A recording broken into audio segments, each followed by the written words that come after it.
അധികം ആളുകളിലേക്ക് ഒരു വിഷയം എത്തിച്ചേരുന്നു എന്നുള്ളതിൻ്റെ ഒരു ഫലമാണ് വിമർശനം ഉണ്ടാവുക എന്ന് പറയുന്നത്. നമ്മളീ പറഞ്ഞ പോലെ എല്ലാം ഒരേപോലെ ചിന്തിക്കുന്ന വ്യക്തികളല്ലല്ലോ നമ്മുടെ സമൂഹത്തിലുള്ളത്.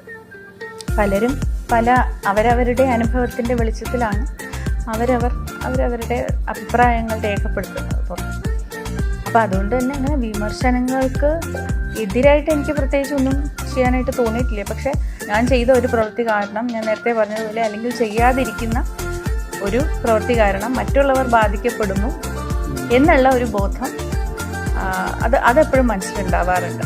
അപ്പം ഞാൻ അന്നത് വെറുതെ ഒരു ഭാര്യയല്ല എന്ന് ഞാൻ പറഞ്ഞത് വിജയ സയ്യർ എന്നുള്ള ഒരു വ്യക്തിക്ക് മാത്രം വേണ്ടിയല്ലായിരുന്നു. എന്നെപ്പോലുള്ള ആ വർക്കിംഗ് വുമൺ എന്ന് പറയുന്ന ഒരു ക്ലാസ് ഉണ്ടല്ലോ. അപ്പം ഞങ്ങൾ ആരും തന്നെ ഞങ്ങളുടെ ഭർത്താവിനെ ചൊല്ലിയല്ല ഞങ്ങളെ നിർവചിക്കേണ്ടത്. ഞങ്ങളുടെ വ്യക്തിത്വം നിർവചിക്കുന്നത് ഞങ്ങളുടെ ഭർത്താവിൻ്റെ അഭിപ്രായം മാത്രം കണക്കിലെടുത്തിട്ടല്ല എന്നുള്ളത് സമൂഹത്തിനോട് പറയേണ്ടത് എൻ്റെ ഒരു കർത്തവ്യമാണെന്ന് എനിക്ക് തോന്നുന്നു. അതുകൊണ്ട് ഞാൻ അന്ന് അതിന് പറഞ്ഞു എന്നേ ഉള്ളൂ.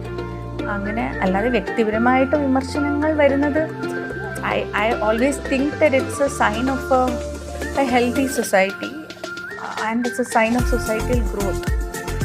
സമൂഹം അത്രയധികം എതിർ ശബ്ദങ്ങളെ ഉൾക്കൊള്ളുവാനുള്ള പക്വത സമൂഹം ആർജിക്കുന്നു എന്ന് വേണം നമ്മൾ കണക്കിലെടുക്കുക. സമൂഹത്തിൻ്റെ വളർച്ച എന്ന് പറയുമ്പോൾ അത്രയധികം ആളുകൾക്ക് സംസാരിക്കാനുള്ളൊരു അവസരം കിട്ടില്ല. അപ്പോൾ അത്രയും അധികം വൈവിധ്യമാർന്ന എതിരഭിപ്രായങ്ങൾ അത്രയും അധികം വരുന്നു എന്നുള്ളത് സമൂഹത്തിൻ്റെ വളർച്ചയുടെ ഒരു ഭാഗമാണ് ഞാൻ കണ്ടത്. നമുക്ക് ഇപ്പോഴും എല്ലാ ഇടങ്ങളിലും എല്ലാവരുടെ മുന്നിലും എല്ലാം തികഞ്ഞവളായി നിൽക്കാൻ സാധിക്കില്ല എന്നുള്ളൊരു പരമസത്യം അങ്ങോട്ട് ഉൾക്കൊള്ളുക, അത്രയേ ഉള്ളൂ അതിന് വഴി എന്ന് പറയുന്നത്.